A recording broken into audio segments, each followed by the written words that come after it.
Mystery tales की रहस्य और रोमांच की सनसनीखेज कहानियों की दुनिया में आपका स्वागत है।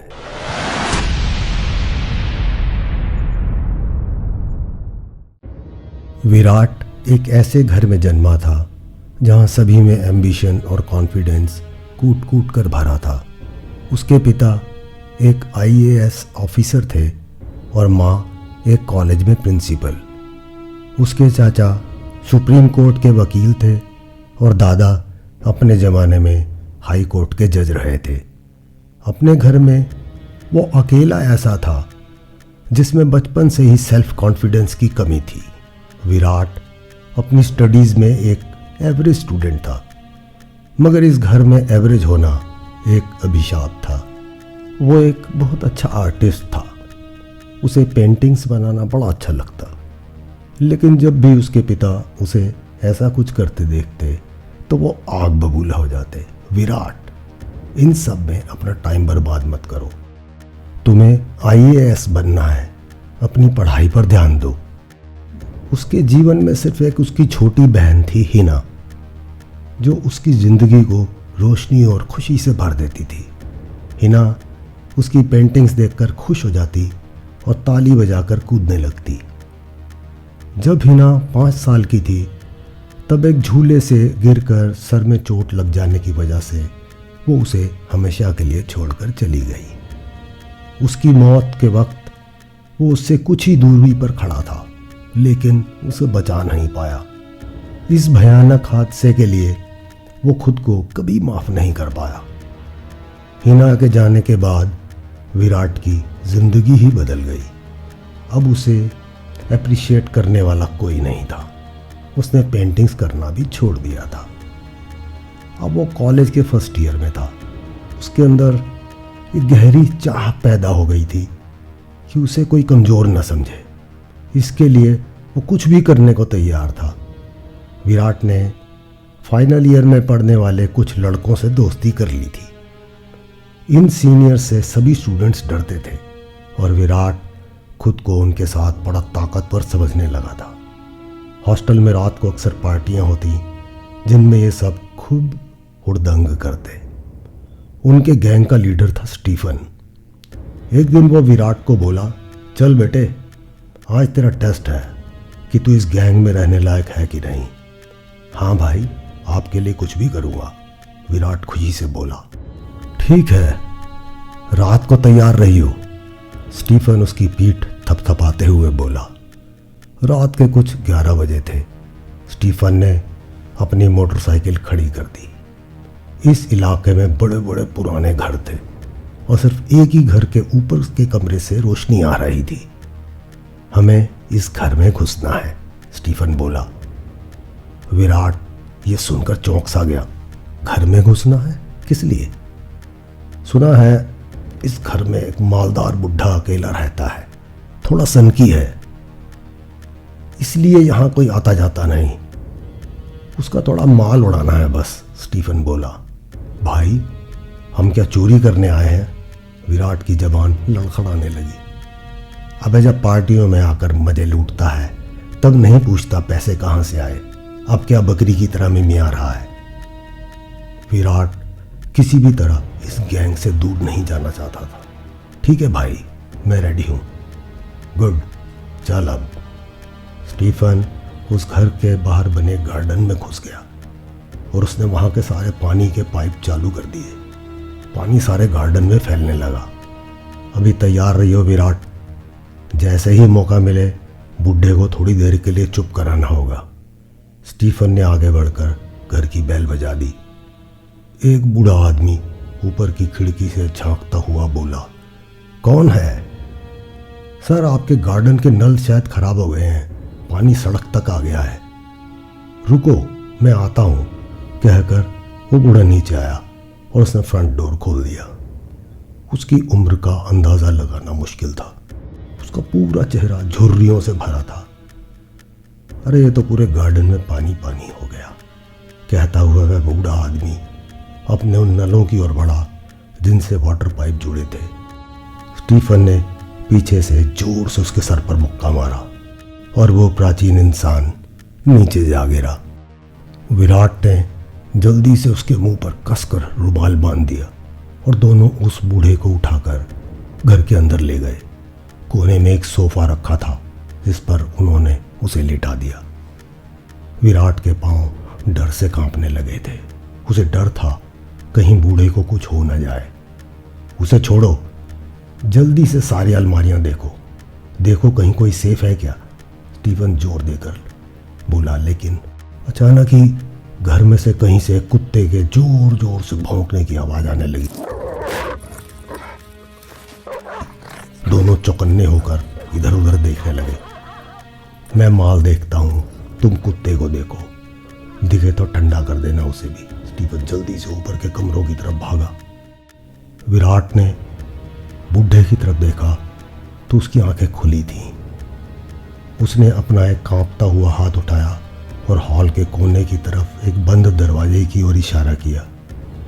विराट को लगा जैसे उन आंखों ने उसे अपने कब्जे में ले लिया हो और वो उस दरवाजे की ओर बढ़ गया। दरवाजा खुला और कुछ सीढ़ियां नीचे बेसमेंट में जा रही थी। कुत्ते के जोर जोर से भौंकने की आवाज अभी भी वहीं से आ रही थी। नीचे घुप अंधेरा था। दरवाजे के पास ही रखे एक डंडे को उठाकर विराट वो सीढ़ियां उतर गया। पीछे से चरमरा कर दरवाजा बंद होने की खून जमा देने वाली आवाज आई। अंधेरे में कुत्ते की गुर्राने की आवाज आ रही थी, जैसे कोई पागल कुत्ता हो। धीरे से बेसमेंट में हल्की सी रोशनी फैल गई। सामने दीवार पर एक युवक जंजीरों से बंधा था। उसकी दाढ़ी बड़ी हुई थी और बाल पागलों की तरह अस्त व्यस्त थे। बदन पर एक भी कपड़ा नहीं था और वो उसकी ओर देखकर कुत्ते की तरह गुर्रा रहा था। और फिर उस युवक की आंखें सुकड़ सी गईं। उसने गुर्राना बंद कर दिया और बोला, विराट, जैसे उसे पहचानता हो। विराट के दिल की धड़कन जैसे थम सी गई। स्टीफन, उसने पूछा। मुझे मार डालो, मुझे आज़ाद कर दो, स्टीफन गिड़गिड़ाकर बोला। विराट डंडा वहीं फेंककर सीढ़ियों के ऊपर की ओर भागा। दरवाज़ा खुला था। विराट हॉल में आ गया। बाहर वो बूढ़ा आदमी खड़ा था। उसके पीछे 3 विराट की उम्र के 3 युवा थे जिन्होंने ग्रे रंग के कुर्ते पजामे पहने थे। उन तीनों की आंखों में एक अजीब सा खालीपन था। स्टीफन नीचे कैसे पहुंचा? विराट चिल्लाकर बोला। डर से उसकी आवाज थर थर कांप रही थी। यहां कुछ भी हो सकता है, ये मेरी दुनिया है। उस बूढ़े की आवाज से विराट अंदर तक सिहर गया था। और मैं तुम्हारी दुनिया का नहीं हूं। ऐसा लगता था वो बूढ़ा प्राचीन काल से जिंदा था। उसकी आंखें विराट को आर पार देख रही थीं। इसे अपना ही घर समझो और काम पर लग जाओ। और हाँ, जब भी मेरे सामने पड़ो तो एक लाइन बोलना, होम स्वीट होम। ऐसा कहकर वो बूढ़ा सीढ़ियों से ऊपर की ओर चला गया। पता नहीं कितने दिन बीत गए, पर विराट उन 3 युवकों के साथ उस घर में एक नौकर की तरह रहता था। घर में 2 खतरनाक कुत्ते भी थे जो हमेशा उन्हें घूरते रहते थे।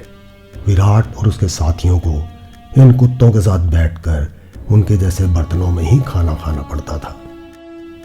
मुझे यहाँ से किसी तरह भागना ही होगा। उस रात विराट ने अपना मन बना लिया था। जैसे ही उसे लगा सब सो गए हैं, वो दबे पांव किचन की खिड़की खोलकर बाहर कूद गया। वो अपने साथ अपना रात का खाना बचा कर ले आया था, जो उसने बाहर बैठे 2 कुत्तों के सामने डाल दिया। उसे विश्वास नहीं हो रहा था कि वो बाहर आ गया था। अचानक ही जोर से उसके सर पर एक डंडा पड़ा और वो बेहोश होकर नीचे जा गिरा। भैया उठो! कहीं दूर से उसे अपनी छोटी बहन हिना की आवाज आ रही थी। वो सामने झूला झूल रही थी और उसकी ओर देखकर मुस्कुरा रही थी। भैया, तुमने पेंटिंग बनानी क्यों बंद कर दी? मुझे बड़ा अच्छा लगता था जब तुम पेंटिंग बनाते थे। विराट की आंखों से आंसू बहने लगे थे। वो हिना की तरफ आगे बढ़ा और उसकी आंख खुल गई। वो उसी बेसमेंट में था। और सामने स्टीफन जंजीरों में बंधा गुर्रा रहा था। पीछे से आवाज आई, भैया। विराट ने मुड़कर देखा। हिना सीढ़ियों पर खड़ी थी और उसके पीछे दरवाजा खुला था। विराट सीढ़ियां चढ़ता हुआ हिना के पास आ पहुंचा। उसने विराट की उंगली पकड़ ली और बोली, चलो भैया, यहां से चलते हैं। हिना की आवाज एकदम बेखौफ थी और कॉन्फिडेंस से भरी थी। विराट उसके साथ बाहर हॉल में आ गया। सामने वो बूढ़ा आदमी अपने दोनों कुत्तों के साथ खड़ा था। उनके पीछे वो तीनों युवक थे जिनकी आंखें अब हैरानी से भरी थी। कुत्ते विराट को देखकर कुर्राते हुए उसकी ओर बढ़ने लगे। हिना विराट का हाथ छोड़कर उनके सामने खड़ी हो गई थी। अचानक ही कुत्तों ने गुर्राना बंद कर दिया और अपनी पूंछ हिलाने लगे। उस बूढ़े की आंखों में भी एक खौफ सा दिखने लगा था और वो पीछे हटने लगा। हिना ने चुपचाप विराट का हाथ पकड़ा और घर से बाहर आ गई। विराट सड़क पर खड़ा था। चारों ओर एक धुंध सी छाई थी। अच्छा भैया, अब मैं चलती हूँ, आप घर जाओ। मम्मी पापा आपके बिना बहुत परेशान हैं। हिना की आंखों में उसके लिए गहरा प्रेम झलक रहा था। नहीं, इस बार मुझे छोड़कर मत जाओ, तुम भी घर चलो, विराट गिड़गिड़ा कर बोला। मैं आखिरी बार इस दुनिया में लौट कर आई हूँ भैया, अब नहीं आऊंगी। मेरी मंजिल कहीं और है, हिना बोली और विराट के देखते देखते उसकी आंखों के सामने से ओझल हो गई।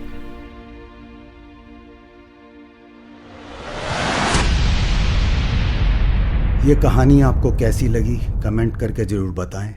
ऐसी और कहानियाँ देखने सुनने के लिए लाइक, शेयर और सब्सक्राइब करना ना भूलें।